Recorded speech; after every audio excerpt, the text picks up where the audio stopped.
Okay, so since we have a quick 40-minute allotment here, we're going to go ahead and get started, especially since we're recording. I'll put everything on the podcast, and per usual, I'll put it on the member site so you guys can go back and rewatch this. But some of you already know this is my Aunt Mickee. Mickee has been in the fitness space as a strength coach, as a personal trainer, as a nutritionist for over 20 years. And she has a wealth of knowledge, not only professionally, but also personally.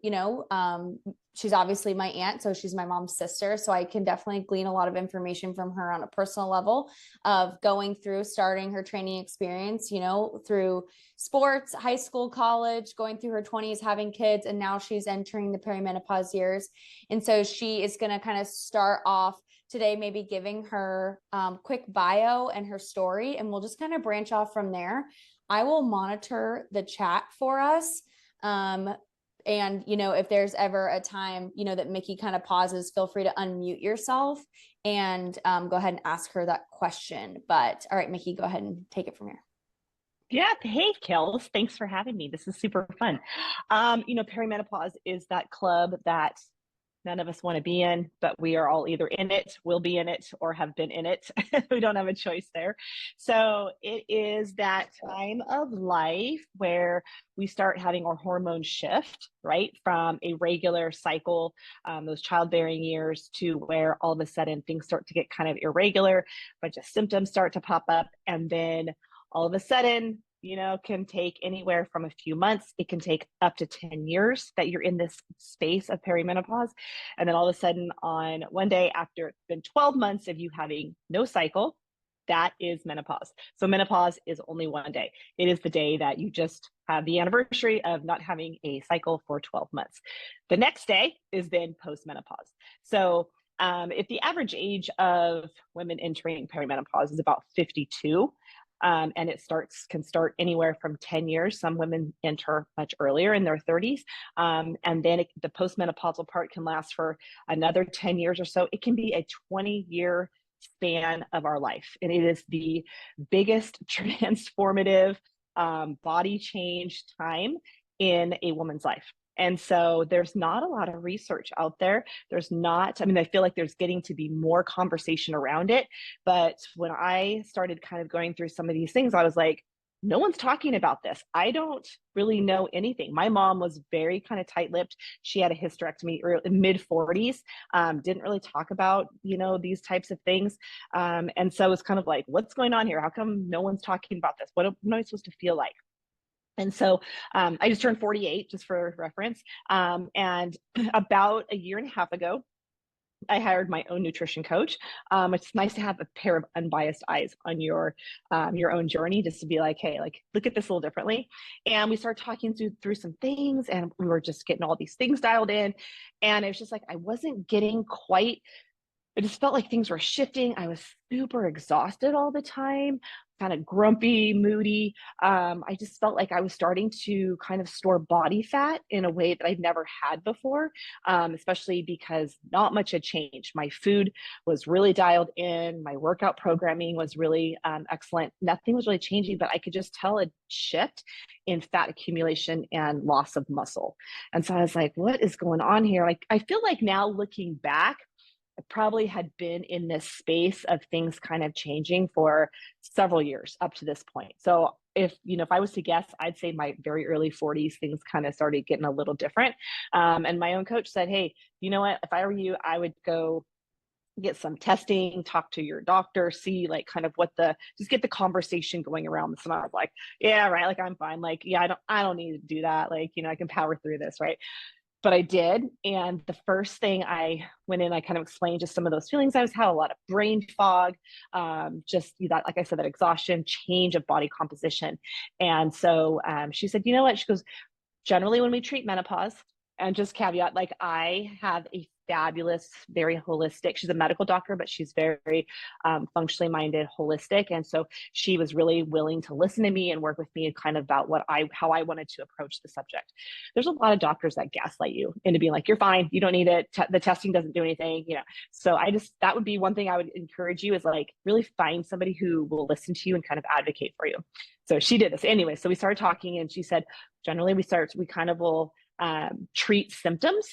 We can do some blood work and things that'll give us kind of maybe an idea of where we're at, but we don't necessarily treat based off of blood work because it's such a rise and fall.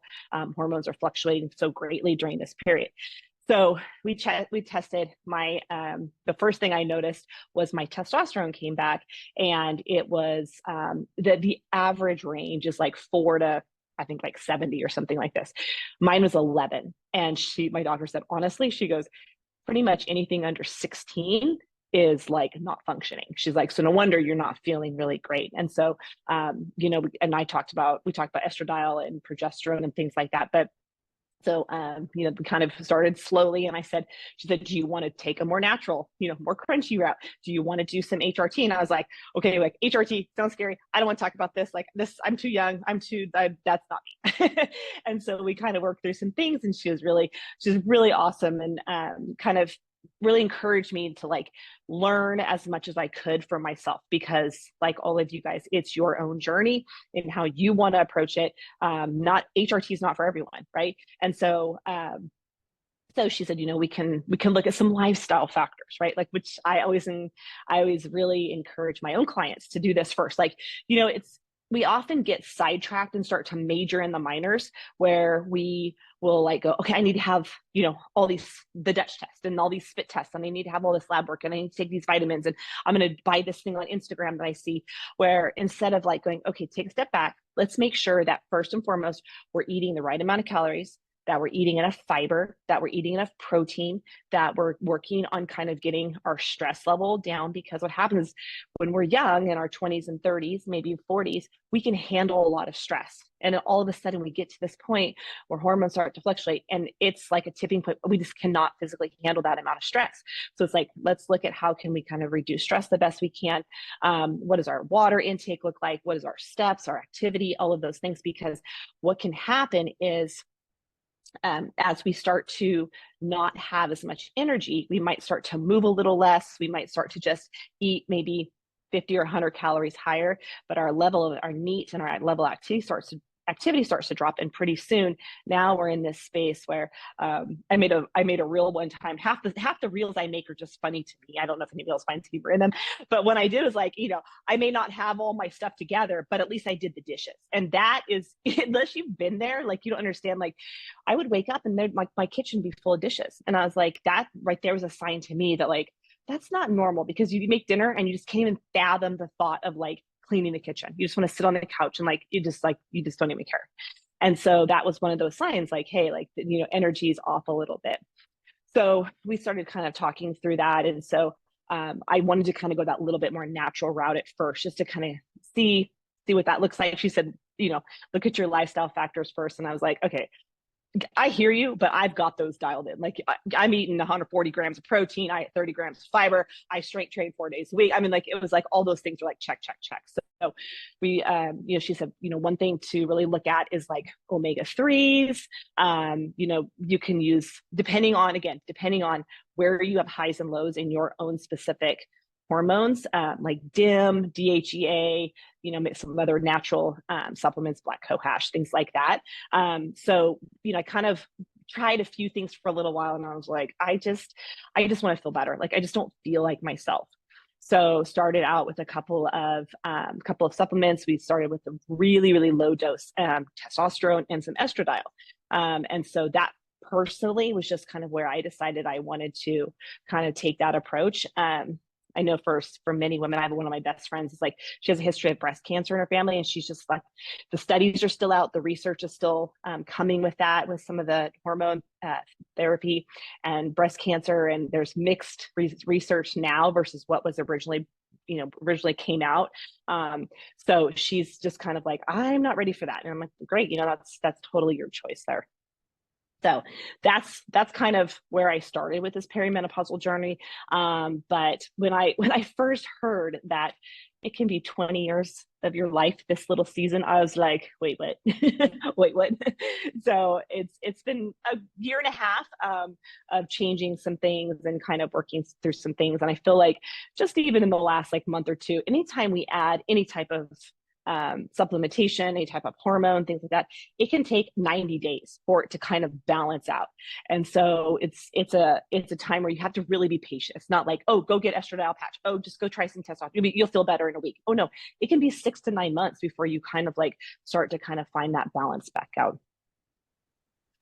Awesome. Yeah.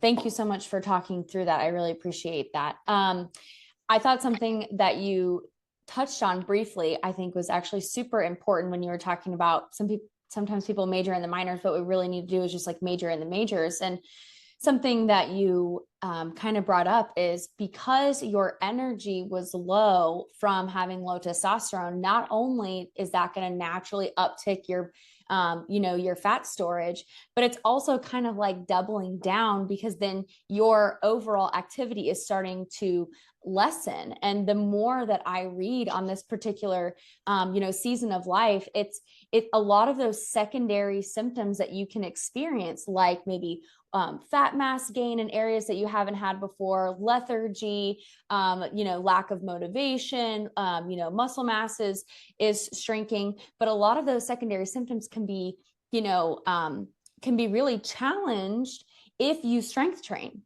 Because it's all about keeping your activity level high, which then increases your muscle mass, which keeps your metabolism higher, which improves your energy output.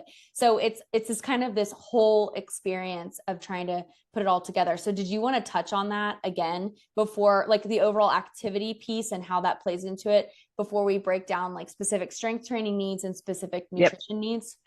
Yep. So I think one of the biggest things that, I experienced in my own life, a product of the 90s and the fat law and the fat-free time of life, and even into the 2000s of high hit, CrossFit type of workouts, very low carb, very, very low calorie. I mean, like Jessica Simpson was like our, high school idol at 900 calories, right? Like that's kind of like what we thought was like the norm.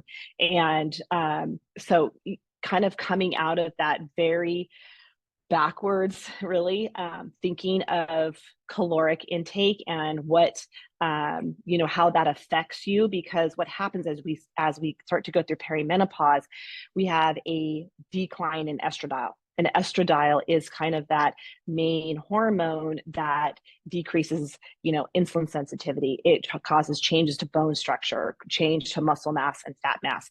And so when we are living in a high stress state from crazy exercise, right? Too high for what we're eating. Plus we are in a low energy availability state.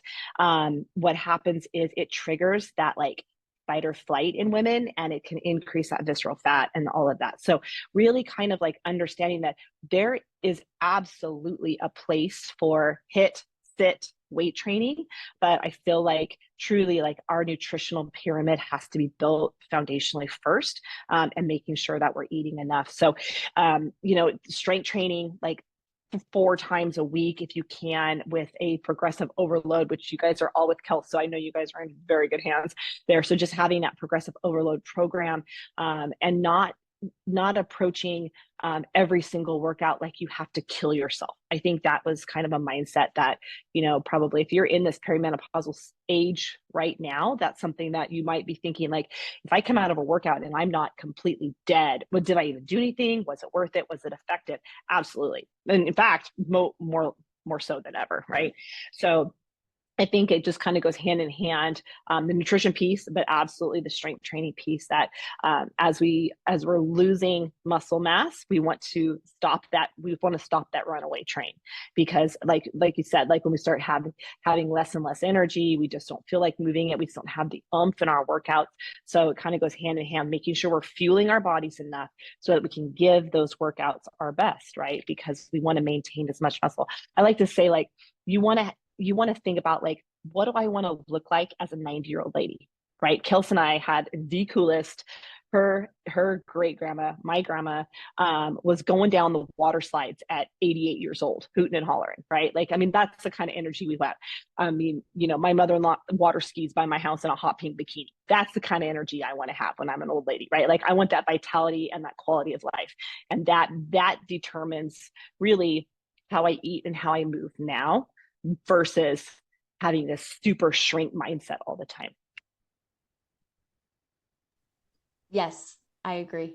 I think obviously it's kind of a no-brainer. The exercise is like something that like 95% of people will always typically agree on. I think something, if you could take one sliver out of the exercise conversation, it would be like, maybe let's tone down the HIIT and maybe let's just go towards increasing physical activity through walking and classic strength training protocols.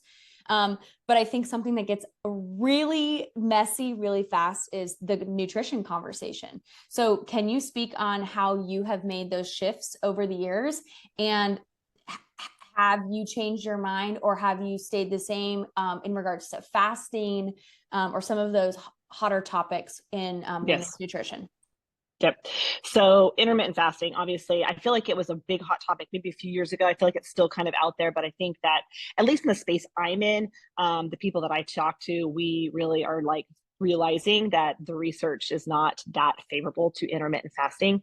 And so the fasting research that's out there that says like, oh, as long as you can fast, you can work out fasted, as long as you're eating enough calories total in that time period, it's fine. Those studies and research have all been done in men. There's very, very little research that's been performed in women as far as fasting. In fact, we know that after about 14 hours, it's quite catabolic. So, and in connection with drop in estradiol, which also estradiol is super important for your anabolic effects, right? For building. So when that drops, plus you're fasting, now you are double whamming those catabolic effects and that negative impact on your metabolism at the same time. So, 12 to 14 hours, which you can do you can call it intermittent fasting. I call it sleeping. So you can, that's what I like to say. So I am not a huge fan of intermittent fasting. I think for some people it may be a little bit beneficial, but really it's a fine line. I think, especially in this perimenopausal period, you are going to have far better results with fed workouts, with having a hunger cue. Many times when people are fasting, what they're doing is essentially shutting down that hunger cue. So they're like, oh, well, I'm not even hungry till 1 or 2 o'clock. It's like, no, you've killed your hunger cue. You don't even know what it feels like anymore.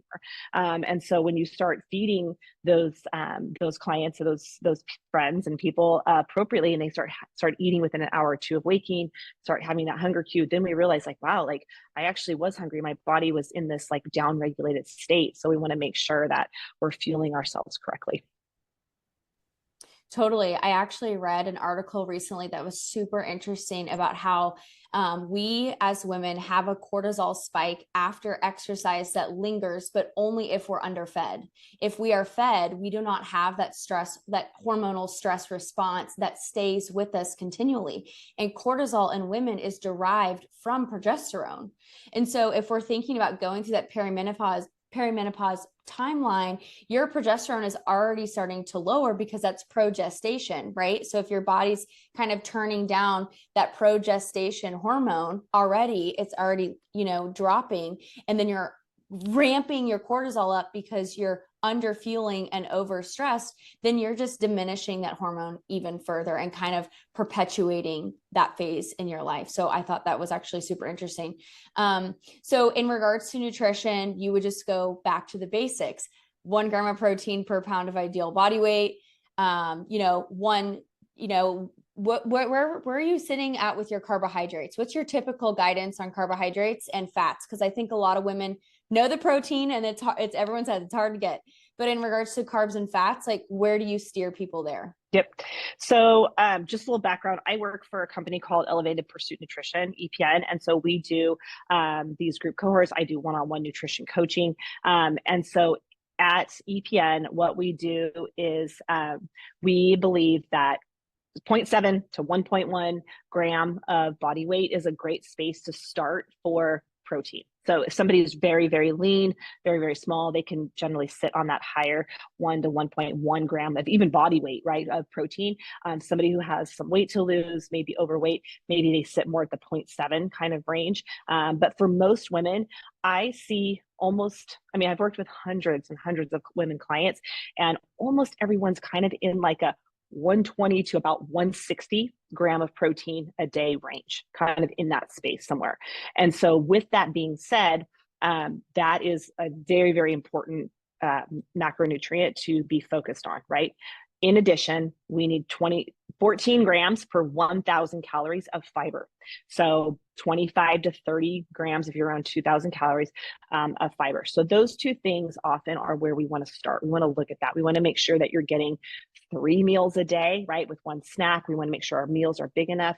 If we have very small meals all day long, we often see this like runaway train of hunger. So we want to make sure we're eating a good solid meal, allowing yourself to come down, get the satiety, come down, get hungry, eat again. You'll find that you're metabolically, you'll feel fantastic when you start to eat that way. As far as fats go, 50 grams is the RDA, I mean, bare bones, hardly functioning, bottom target of fat. So we want to make sure that we're not, coming in under 50 grams. That's just like that bare bones. And then what we see is most women do not need more than about 100 grams of fat unless you're moving past 3,000 calories. So about somewhere in that 70 to 90 gram of fat range is a very, very delicious, satisfying, and hormonally safe space of fats. So that's where we are with fats. As far as carbohydrates go, we kind of let those carbs fall where they may in that relationship of calories. So I don't coach from a space of these are your specific macros. You need to hit them within 5 grams. We have like, let's hit our protein within a range. Let's hit our fats within a range. There's some flexibility with carbohydrates. At EPN, we like to say that 150 grams of carbs is below that is the zone of suck. That is the space where you are not recovering well. You probably aren't going to be sleeping well. You're not going to be performing very well. So we kind of find a little bit of balance there within those carbs and fats. Perfect. Yeah, that kind of segues into my next question, which I didn't prep you for. So sorry, Mick, but you hit on it. Oh no. How is your sleep changing throughout this phase of your life? You hit on that, not eating enough can really impair your sleep, but how have you personally seen that or coached that throughout the years? Yep. So as far as sleep goes, we know that a lot of times sleep issues are a carbohydrate issue, right? So sometimes we'll see that, and again, there's like 50 or 60 symptoms, right, of perimenopause. Some women have like 3, some have 30. I mean, I don't know that there's a rhyme or reason why some people get certain symptoms and some do not. And for some, night sweats, hot flashes, insomnia, all kinds of things appear, during this season. And back to the basics of like, okay, let's look at your nutrition first, make sure we're eating appropriately, that we're not doing like highs and lows of calories, that we're not doing highs and lows of carbohydrates. Your body really wants to be nice and like level and stable during this period. So as far as sleep goes, again, like back to, the foundation of nutrition, foundation of movement, because obviously who doesn't always sleep better after a great solid workout with consistent steps, just being active and moving several times throughout the day, right? So those foundations. And then I like to take magnesium glycinate. So I take magnesium. I take about and everyone's different. I'm not saying you have to take this amount, but I take about 1,000 milligrams of magnesium glycinate at night. And that really does help. There have been periods in the last couple of years where I felt like stress is really, really high for different reasons. It could be good stress. Like my daughter got married and it was fantastic. We had so much, but it was very stressful. She graduated from college. We had Christmas and she got married all within 3 weeks. And it was just like, so it's good stress. But during that season, I also took like ashwagandha. So kind of just some of those supplements to kind of help my central nervous system calm down at night. We do have some sleep hygiene protocols where it's like, start dimming the lights in your home, get off the blue light, devices, maybe use a salt lamp, those types of things, take a bath. Or if this summer, probably if you guys back there in the South, you get the humidity. I live in California. It's just been really, really hot. So like, it's hard to sleep when it's hot, right? So like even just getting your body temperature regulated a little bit before you go to bed is helpful. So those are some things that I have found that are incredibly helpful. So for me though, really is that magnesium glycinate has made a big difference. Perfect. Yeah, which segues in my next question, which will be my last question, and then I'll open it up for anybody else that has questions for Mickee. But you mentioned a magnesium glycinate. I know you and I have talked about creatine before, so I'm assuming I know your thoughts on creatine for women in this space, but can you hit on some of the bigger pillars of maybe supplements women should potentially consider looking at? Not saying they have to, we're all, in the assumption that we're going real food, whole foods first, but what are some things that they can consider from your perspective? Yeah. So, a few of the supplements I use, just kind of like thinking through my nightly routine. I take seed, which is a pro and probiotic. That's helpful for some gut health. Obviously the magnesium. I take omega-3s.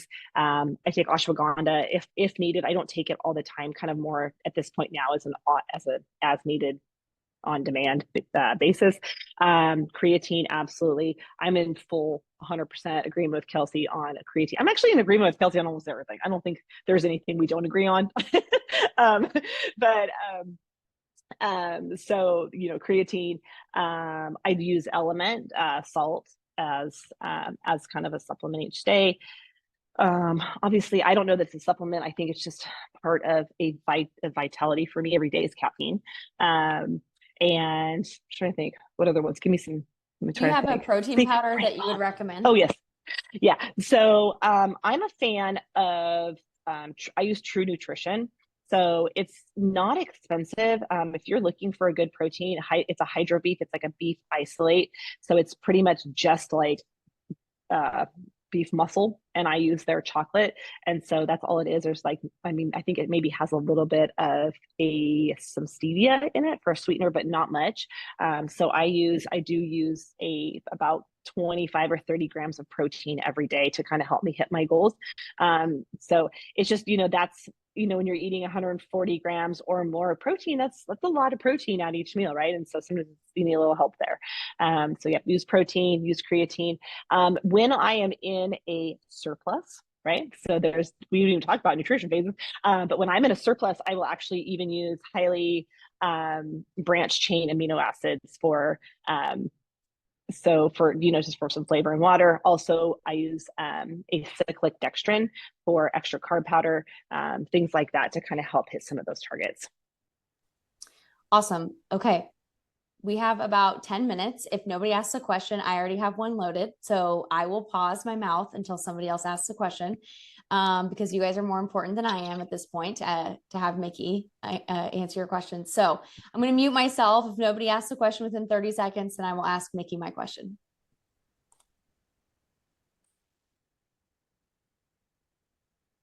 Must have answered everyone's questions. So thorough. Okay. I feel like Ruth is on the verge of asking a question. Ruth always is. I love Ruth. Okay.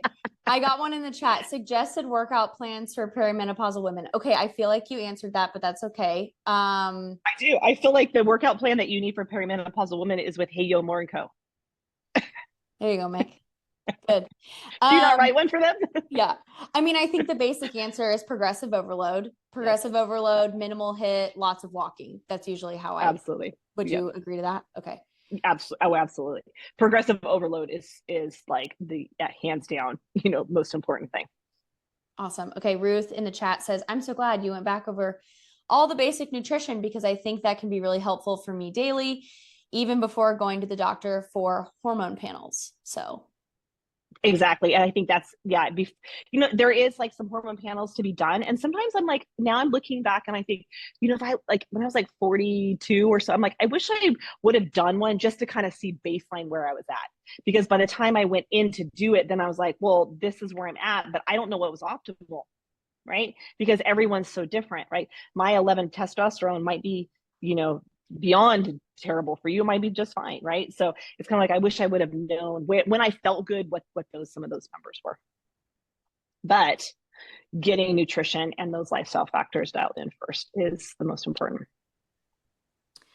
Awesome. Okay, Mick, I know you're not a doctor, so just you can go ahead and preface that you're not a doctor if you don't feel comfortable answering this question. But I did get an anonymous question emailed to me, so I just want to, I want to recognize it, but we can move on if you don't want to answer it. It's going to be, sorry, I'm trying to find it here. Does perimenopause change if you've had a hysterectomy? It was to my understanding that, you know, your uterus doesn't produce hormones itself. It's going to be your ovaries. So as long as your ovaries are intact, you are a fully functioning, quote unquote, kind of fertile gal just without a uterus. Would you Right. agree to that? Correct. Okay. So, yep. So I think, you know, if you have a full hysterectomy, obviously it's going to put you in menopause because now you're not going to be producing estrogen. It's that decrease of estrogen, progesterone, even testosterone that kind of is what determines that you're in peri to menopause. So if you do still have your ovaries, obviously they would be producing estrogen. So you can actually experience perimenopause. I would say like somebody who has, you know, everything fully intact too.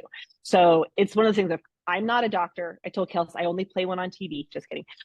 So that I can give you kind of, you know, my own personal experience and what I understand, but that doesn't mean that I actually know everything there is to know because honestly, we hardly know anything at all. Yeah, I know. Maybe they should do some research on some women.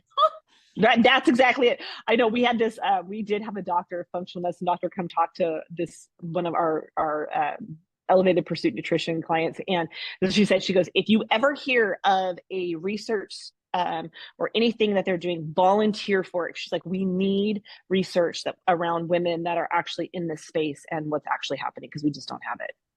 Totally.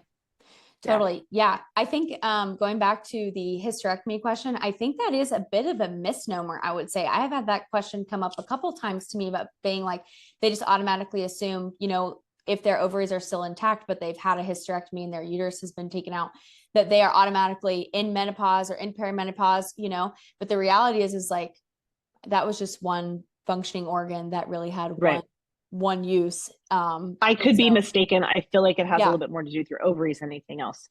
Totally. Yeah. Okay. Yeah. I'm glad we actually asked that. So that was good. There's a question in the chat from Lisa saying, I'm having a hard time with tracking my macros. I know I need to monitor this better and do a better job with my nutrition, not so much the foods to eat, but just the tracking portion of it. Do you have any simple suggestions? Yep. So like I said, you know, it's a great idea. How I coach is I don't set macros or people into a deficit to start. Right. So a lot of weight loss companies, a lot of other nutrition companies will just give you deficit macros to start at. At EPN, we believe that you need maintenance work first, no matter where you are in the spectrum of what your goals are. You have to learn how to maintain your body and get yourself to full highest upper end maintenance first, because once you know that range of calories that you're in, from there, you can then go to a deficit, you can go to a surplus, or you can live in maintenance, because really that's where we should spend the majority of our time. We use chronometer, kilometer. We use the chronometer. That's the app that's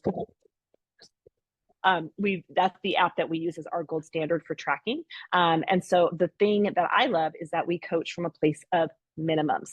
So many times, especially as women in this perimenopausal age, right, we've always had like this, unfortunately, majority of people, this 1,200 calorie cap. That's like all we can't go over it. If we want to lose weight, we have to eat 1,200 calories. For some reason, that's the number.